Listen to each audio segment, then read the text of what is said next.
Food and സ്പൈസസിലേക്ക് സ്വാഗതം. ഇന്ന് നമ്മൾ ഓണം സ്പെഷ്യലായിട്ട് പാലക്കാടൻ രീതിയിലുള്ള മുളകാ പച്ചടി ആയിട്ടാണ് വന്നിരിക്കുന്നത്.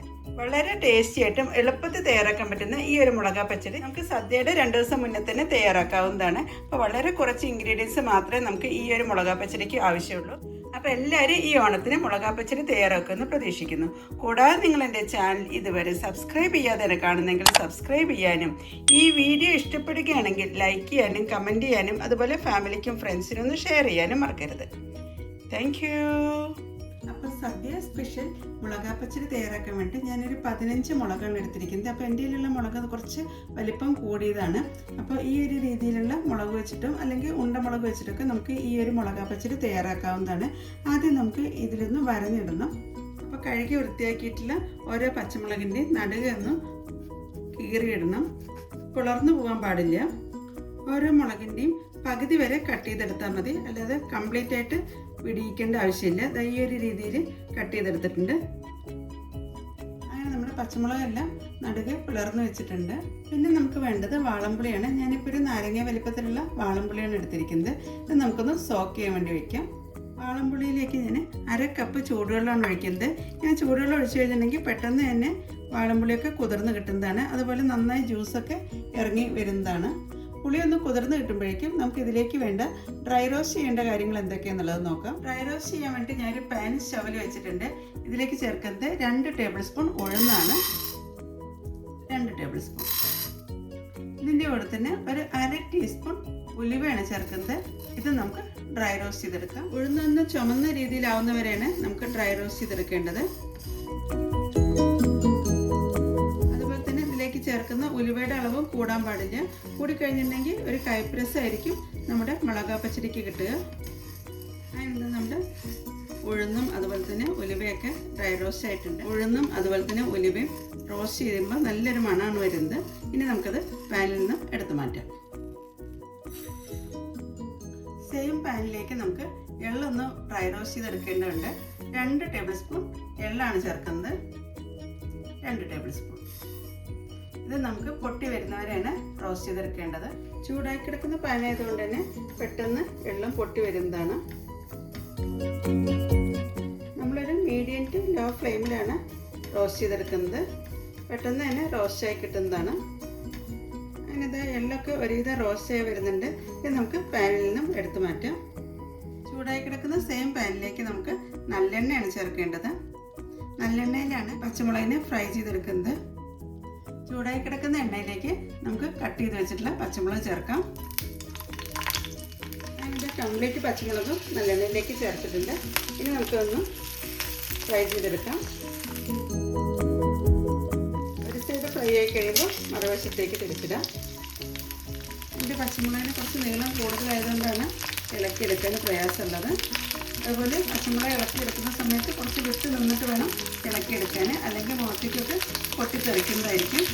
അങ്ങനെ പച്ചമുളകിൻ്റെയൊക്കെ ഒരു സൈഡ് ഫ്രൈ ആയി കഴിഞ്ഞപ്പോൾ മറുവശത്തേക്ക് തിരിച്ചിട്ടുണ്ട്. ഇതുപോലെ ഫ്രൈ ആക്കി എടുത്താൽ മതി. അതുപോലെ മറുവശം ഫ്രൈ ആവുന്നവരെ നമുക്കൊന്ന് വെയിറ്റ് ചെയ്യാം. അപ്പോൾ ഈ ഒരു രീതിയിലാണ് നമ്മൾ റോസ്റ്റ് ചെയ്തെടുത്തിരിക്കുന്നത്. ഇനി നമുക്ക് ഇതിലേക്ക് വേണ്ടിയിട്ടുള്ള ശർക്കര ഒന്ന് ഉരുക്കിയെടുക്കാം. ഞാനിവിടെ ഇപ്പോൾ 1.5 ശർക്കരയാണ് ഉരുക്കിയെടുക്കുന്നത്. ഒരു 1/4 കപ്പ് വെള്ളത്തിലാണ് നമ്മൾ ഈ ശർക്കരയൊന്ന് ഉരുക്കിയെടുക്കുന്നത്. നിങ്ങൾക്ക് മധുരം കൂടുതൽ വേണമെന്നുണ്ടെങ്കിൽ 2 ശർക്കരയൊക്കെ ചേർക്കാവുന്നതാണ്. മുളകാ പച്ചടി തയ്യാറാക്കാൻ വേണ്ടി ഞാനൊരു മൺചട്ടിയാണ് വെച്ചിരിക്കുന്നത്. മൺചട്ടിയിലേക്ക് നമുക്ക് പുളിവെള്ളമാണ് അരിച്ചൊഴിക്കേണ്ടത്. അങ്ങനെ നമ്മൾ ചേർത്തിട്ടുള്ള പുളിവെള്ളമൊക്കെ ഒന്ന് ചെറുതായി ചൂടാവാൻ തുടങ്ങിയിട്ടുണ്ട്. ഈ സമയത്ത് നമുക്ക് ഇതിലേക്ക് 1/2 ടീസ്പൂൺ മഞ്ഞൾപ്പൊടിയാണ് ചേർക്കുന്നത്. പിന്നെ ചേർക്കുന്നത് 1 ടേബിൾ സ്പൂൺ കാശ്മീരി ചില്ലി പൗഡറാണ്. പിന്നെ ഇതിലേക്ക് ആവശ്യത്തിന് ഉപ്പാണ് ചേർക്കുന്നത്. അതിനുശേഷം നമുക്കിതിലേക്ക് ശർക്കരപ്പാനിയാണ് അരിച്ച് ചേർക്കേണ്ടത്. ശർക്കരപ്പാനിയിൽ എപ്പോഴും കല്ലിൻ്റെ അംശം ഉണ്ടാവാൻ ചാൻസ് ഉണ്ട്. അപ്പോൾ ഒന്ന് അരിച്ച് ചേർക്കുന്നതാണ് നല്ലത്. അങ്ങനെ ശർക്കരപ്പാനിയും ചേർത്ത ശേഷം നന്നായി ഒന്ന് തിളയ്ക്കുന്നവരെ വെയിറ്റ് ചെയ്യുക. പെട്ടെന്ന് തിളച്ച് കിട്ടുന്നതിന് വേണ്ടി നമുക്കൊന്ന് അടച്ചു വയ്ക്കാം. മിക്സിയുടെ ചെറിയ ജാറിലേക്ക് റോസ്റ്റ് ചെയ്ത് വെച്ചിട്ടുള്ള എള്ളും ഉലുവയും അതുപോലെ തന്നെ ഉഴുന്നുമാണ് ചേർക്കുന്നത്. നമുക്കൊന്ന് തരിതരിപ്പായിട്ടാണ് പൊടിച്ചെടുക്കേണ്ടത്. അങ്ങനെ എള്ളും ഉഴുന്നും ഉലുവയൊക്കെ തരിതരിപ്പായിട്ട് പൊടിച്ചെടുത്തിട്ടുണ്ട്. ഈ ഒരു രീതിയിലാണ് നമുക്ക് പൊടിച്ചെടുക്കേണ്ടത്.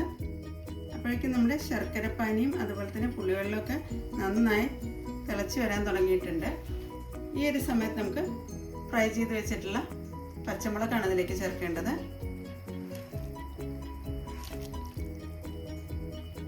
കംപ്ലീറ്റ് പച്ചമുളകും നമ്മൾ ഈ പുളിവെള്ളത്തിലേക്ക് ചേർത്തിട്ടുണ്ട്. ഇനി ഈ പുളിവെള്ളം ഒന്ന് കുറുകി വരുന്നവരെയാണ് നമുക്ക് വെയിറ്റ് ചെയ്യേണ്ടത്. ഈ ഒരു സമയത്ത് തന്നെ നമുക്ക് റോസ്റ്റ് ചെയ്ത് വെച്ചിട്ടുള്ള എള്ളും അതുപോലെ തന്നെ ഉഴുന്നും ഉലുവയാണ് ചേർക്കുന്നത്. തരിവരിപ്പായി പൊടിച്ചിട്ടുള്ള പൊടി കംപ്ലീറ്റ് ആയിട്ട് ചേർക്കാം. അങ്ങനെ ഈ ഒരു പൊടിയായിട്ട് നന്നായി ഒന്ന് മിക്സ് ചെയ്തെടുക്കാം. എല്ലാ മുളകും പുളിവെള്ളത്തിൽ മുങ്ങിക്കിടക്കുന്ന രീതിയിലാണ് വേണ്ടത്. ഇനി ഒന്ന് കുറുകി വരുന്നവരെ നമുക്കൊന്ന് വെയിറ്റ് ചെയ്യാം. ഈ ഒരു തിക്നെസ് ആകുന്ന വരെ നമുക്ക് കുറുക്കിയെടുത്താൽ മതി. കാരണം ഇരിക്കും തോറും ഇതൊന്നും കൂടി ഒന്ന് കുറുകി വരുന്നതാണ്. ഇനി നമുക്ക് ഇതിലേക്ക് വേണ്ടിയിട്ട് ഒന്ന് കടുകൊന്ന് താളിക്കേണ്ടതുണ്ട്. പിറ്റേ ദിവസം ആകുമ്പോഴേക്കും നന്നായി തിക്കായി വരുന്നത് കാണാം. അപ്പോൾ ഈ ഒരു രീതിയിലാണ് നമ്മൾ തിളപ്പിച്ചെടുത്തിരിക്കുന്നത്.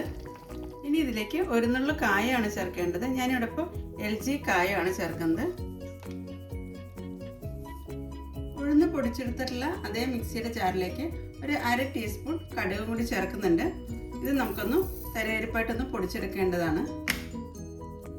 ഞാനിത് കടുക് നമ്മൾ ഈ ഒരു രീതിയിലാണ് പൊടിച്ചെടുത്തിരിക്കുന്ന കടുക് നമുക്ക് മുളകാ പച്ചടിയിലേക്ക് ചേർക്കാം. അങ്ങനെ കായവും അതുപോലെ തന്നെ കടുക് പൊടിച്ചതും എല്ലാം ചേർത്ത് നന്നായി മിക്സ് ചെയ്തെടുക്കാം. എല്ലാ ഭാഗത്തേക്കും ആവുന്ന രീതിയിലാണ് മിക്സ് ചെയ്തെടുക്കേണ്ടത്. ഇപ്പം തന്നെ നമ്മുടെ മുളകാ പച്ചടിയൊക്കെ നന്നായി കുറുകി വരാൻ തുടങ്ങിയിട്ടുണ്ട്. ഇനി നമുക്കിതിലേക്ക് കടുക് താളിച്ചും കൂടി ചേർക്കാം. അപ്പോൾ ഈ ഒരു മുളകാ പച്ചടി നമുക്ക് 1 മാസം വരെയൊക്കെ കേടുകൂടാതെ പുറത്ത് തന്നെ ഇരിക്കുന്നതാണ്. കൂടുതൽ നാൾ ഉപയോഗിക്കണമെന്നുണ്ടെങ്കിൽ നമുക്കത് ഫ്രിഡ്ജിൽ വെച്ച് സൂക്ഷിക്കാവുന്നതാണ്. കടുക് താളിക്കുന്നതിന് വേണ്ടിയിട്ട് ഞാൻ സെയിം പാനാണ് വെച്ചിരിക്കുന്നത്. ഇതിലേക്ക് നമുക്ക് 1 ടീസ്പൂൺ വെളിച്ചെണ്ണ ചേർക്കാം.